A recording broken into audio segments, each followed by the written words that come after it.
I'm reading a paper that I've had for a long time, but I've never really read it, and I don't read that much lately, but this paper's called Memes as Replicators, and I was just struck by something on here. They're talking about memes, and they use memes in terms of there can be parasitic memes which will kill the host, but there aren't that many of them, really. And I'll probably talk about this bit again because it's very relevant to what I talk about in terms of the phenomena of autism. And it says, parasitic memes can be successful for a time, but not for long. Genes, when they catch on to what's happening, will design brains that reject parasitic memes. And I'm thinking about how children with autism, how their brains are being designed genetically, and they're rejecting language, they're rejecting memes.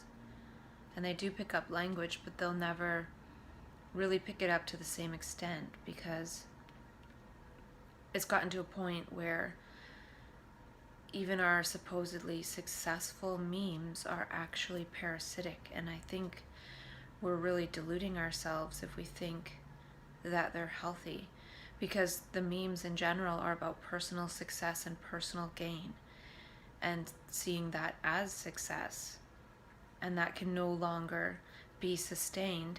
So now brains are being designed to actually reject that.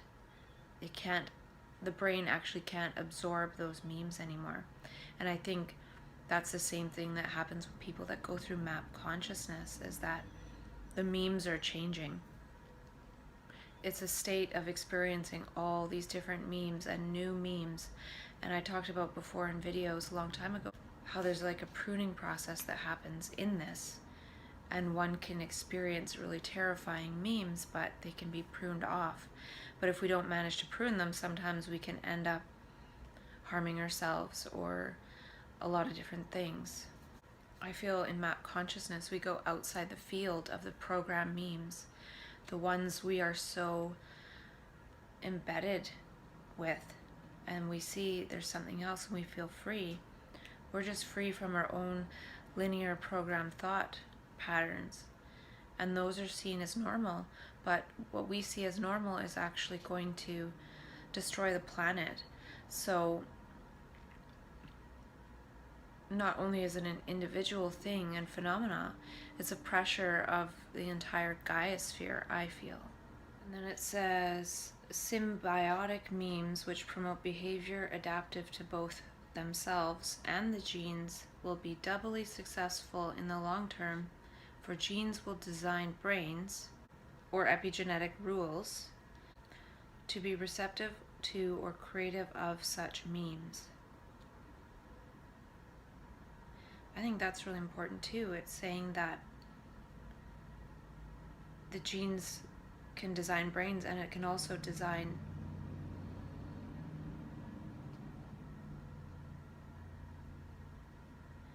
epigenetic rules for those memes. And I think that's what's happening with map consciousness. That's why we can go into it epigenetically. There's some kind of factor allowing us to go into that epigenetic space. And it might only be temporary in that we don't have the nutrition. I just watched a movie, I think it was called Red Lights or something, and it was about disproving telepathy and stuff. It was a pretty good movie. And they mention in the movie how we dream 27 times a night, but we have this protective mechanism in our brain that makes us forget. And I feel like that's related to map consciousness and trans consciousness in some way. It's almost like not being able to forget things so easily, so they build up. I think it relates to the mechanism of synchronicity somehow, and I don't know how, but Because synchronicity, in a way, is a type of remembering, but it's also a type of forgetting.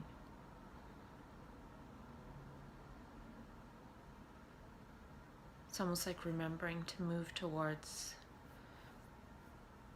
those things that feel like clues intuitively, as opposed to being in the habit of remembering. I talked about how we form habits in a way in order to be able to just go back into that mechanism of remembering. So in a way, synchronicity is the opposite of habit. It's almost like a remembering to go towards that which is new. And we are programmed to go towards that which we recognize. And that which we recognize is safe and comfortable, even though it might not be necessarily good for us. Such as something like an abusive relationship. If that's all we know, that's all we can really make salient, that's all we can move towards. And in a way, with map consciousness, it breaks that moving towards the same thing all the time. And instead of moving towards a very limited range of similar things, we're opened up to that huge range of different things. And if we're open up to that range of different things, then we could find that which we would naturally synchronize with versus actually being programmed to look for. And I was looking at this memes as replicators paper again, and it'll probably take me a little while to get through it. But there's a part here, it says, in most, but perhaps not all cases, there is strong Darwinian selection against allowing oneself to be manipulated. Unpredictable, even random behavior is often an advantage for an organism. And I think this relates to what I was talking about in a previous video about how I feel like mania and psychosis are protective in a way, because no matter how amazing some kind of philosophy or ideology or doctrine seems to be, there'll always be a certain number of people going mad as it is and not really buying into whatever it is that one is attempting to be programmed into. And even consensus reality is a programming, it's a manipulation. And so I feel like a certain number of us on a grander scale in terms of Gaia are going to resist that manipulation, even if it is the best possible thing at the moment, because we can't necessarily be programmed into the same thing. Evolution goes towards maximizing complexity, and that would go for consciousness and humanity as well, in terms of memes. So map consciousness in a way is increasing the complexity of possible memes. It might actually be a mechanism for accelerating memes, and I already talked about it in terms of epimemetics and endomemetics, and where do those memes come from, because this paper sort of talks about how it's a very slow process. It's faster than genetics. Memetics are faster than genetics, but it's still quite slow because we're just sort of recombining memes, and I think that in map consciousness there's a huge source of new memes. And I've talked about before how too it's not necessarily like they're all great or they're all right or they're all correct or useful. And this paper talks about how there's a selection for memes as well. And in the process of map consciousness, we select for memes that sometimes get us killed or sometimes make us end our lives or make us end up in the psych ward. And it seems like there's a certain theme of memes. A lot of us that get pathologized have a certain array of memes or beliefs that are typical of supposed pathology. But since it's so consistent in a way, maybe there's something there, and those things are actually somewhat, maybe those are the memes that are wanting to be selected for us to actually believe, like, for example, that there are special messages. Maybe it's not super helpful to think the messages are coming from the TV, but just being tuned into messages other than ego programs could be somewhat helpful. And also, if we think of ourselves that we're some kind of hero or grandiose thing, maybe that meme of us actually taking responsibility for helping the world along with altruism is something that it's a meme that's trying to be selected for. There seems to be a theme of these certain meme streams that are trying to be selected for, and then those are the ones that get people actually pathologized. You know, say there's 10 themes of the memes that are symptoms. Well, if they're seen as symptoms, they're going to be pathologized and medicated, and then people will be dulled out and suppressed and numbed out. But if they're seen as possibilities, as potentials, they could actually be dialogued with to bring them into proper context. So, for example, maybe in a super hyper perceptive state, it seems like messages are coming from the TV, but that can be toned down into just being more intuitive and more of an empath and more of a highly sensitive person in terms of those traits that highly sensitive people have. And it could also be that some of these meme streams that we have on hyper alert when we go through map consciousness are some of the ones that would naturally develop as a highly sensitive person if those were never programmed over by ego circuits, which is a very limited circuit, sort of dopamine, pleasure, pain, good, bad, programmed morality of society. These other lines, these other so-called symptoms, are almost like these are trying to be developed as more circuits of information and sensation and possibilities. So I thought that was a big clue here to say that there's a strong Darwinian selection against allowing oneself to be manipulated. And that's one of the things we do dislike the most, is being manipulated.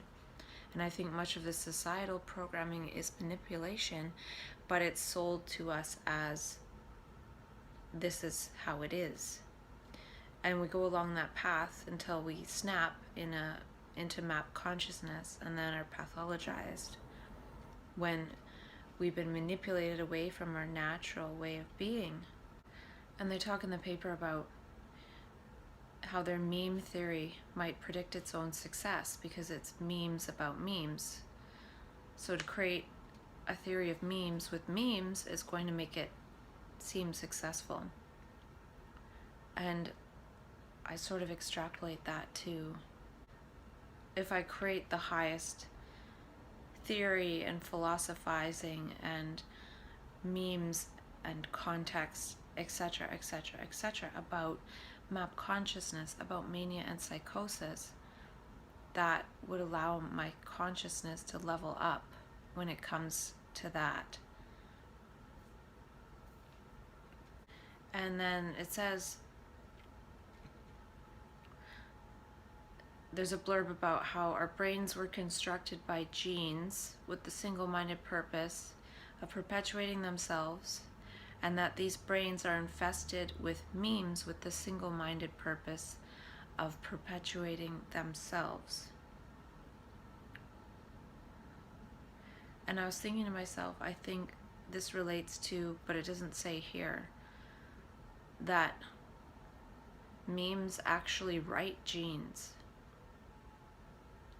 So they're saying how there's memes that actually help perpetuate genes. and genes that help perpetuate memes, but I also think that memes write genes. So memes are kind of the environment. They're the environment in which we're bathing our brain, and that's going to change our genetic expression epigenetically, as well as probably writing over genes and writing new genes in our brains with the memes. Just like they say, well, stress creates epigenetic changes. Well, a lot of stress is actually just words. It's talk, it's worrying about things and being concerned about things, and those are actually words. So that is causing the stress, and then that changes genetic expression as well as the actual genetic code. And I was thinking too that I'm a source of memes, and if memes change genes, that's a way to actually change genetic expression in others, or even pass along genes. And even with gestures and behaviors, that can help pass along genes as well.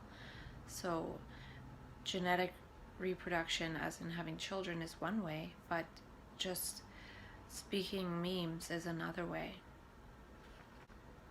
And in that way, we can be contagious. I like their definition of what they call a difficult meme. A difficult meme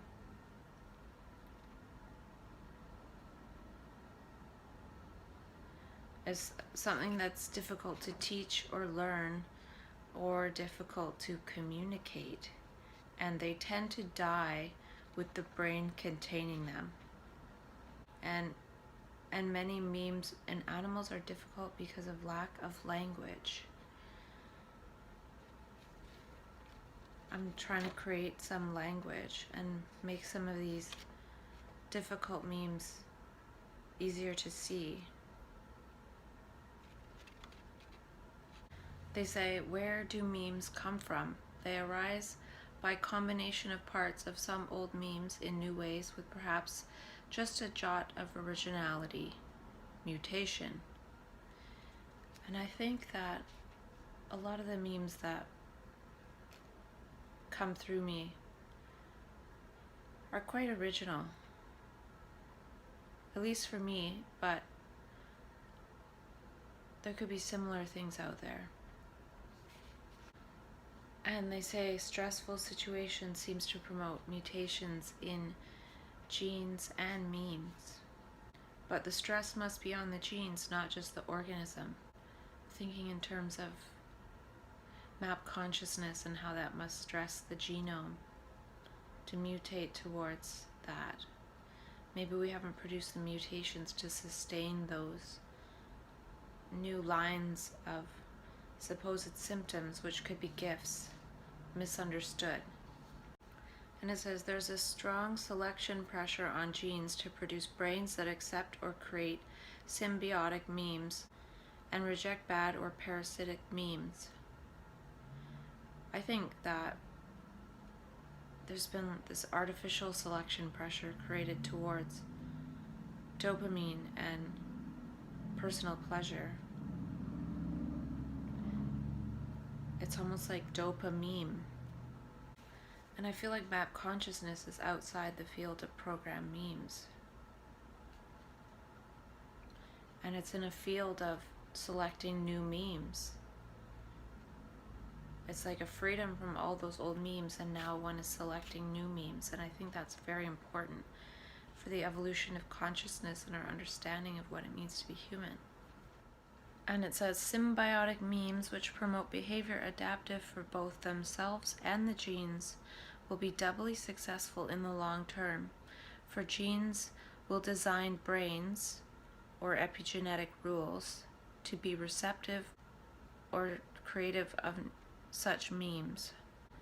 So somehow it seems that these difficult memes of map consciousness, they're difficult to learn and understand and communicate, even within oneself, need to become symbiotic memes. There is a selection pressure on genes to alter the meme's environment so as to push difficult memes upward into the symbiotic category so they can be shared among relatives. And so people have these map consciousness experiences and have all these memes and they try to share them. But since other people haven't experienced that and seen things that way, they don't understand and they pathologize that.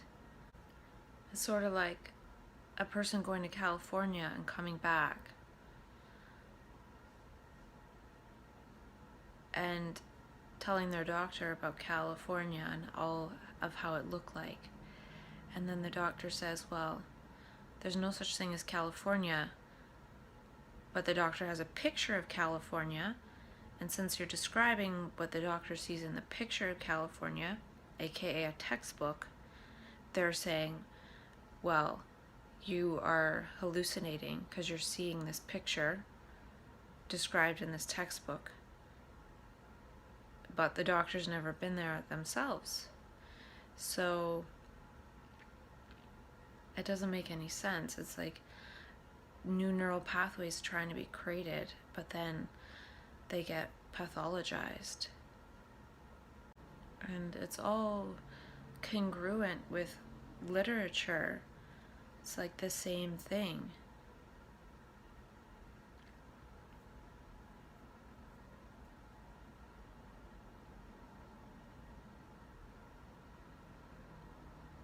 My voice is a little off today. I'm in a different place right now.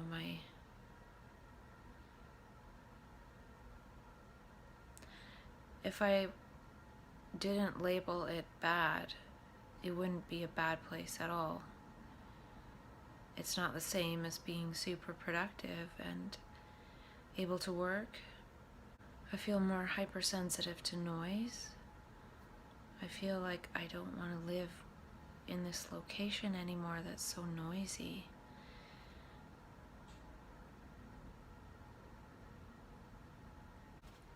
I came across the word genotoxins in this epigenetics guide, and I feel like words are genotoxins in a way,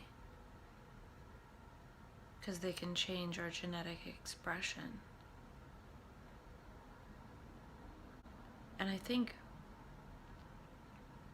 map consciousness is a different perceptual nutrient. There's memes that are meaningful, and those are sort of a nutrient. Those memes that are meaningful have epigenetic effects, so in a way they are a nutrient, and they change the way that we metabolize and utilize nutrients. And we need to assimilate those nutrients, those meme nutrients. And a lot of the memes and mania are quite euphoric and healing, and it comes often at a time when we desperately need that. And Dr. David Bohm wrote a paper on soma significance, and I haven't really thought too much about it, but it reminds me of sort of perception and DNA, in that DNA is somatic, it's physical, and then perception is sort of meaningful.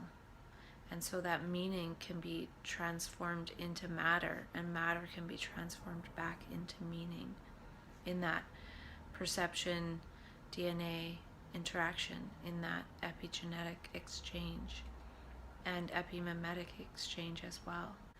And I was thinking too, they were talking about in magic tricks how much of it is just diverting our attention. And I was thinking about how the world and how we're programmed with thought diverts our attention away from how magic the world is. And when we decouple from that, we see, wow, the world is so magical. And then we need to be pathologized and medicated in order to no longer believe that the world is a beautiful, magical place. So the ways that we've been programmed is actually a magic trick to get us diverted away from magic. So it's actually, our programming is tricking us away from the magic. I remember what I wanted to do originally with these videos is make videos for a year, and then as they start to come up on the 1 year mark, make a second video about the video, like watch the video a year later and make a video about that video. Or I could also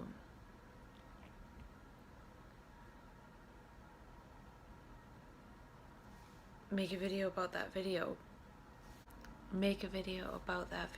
and also talk about life 1 year later and build on that context.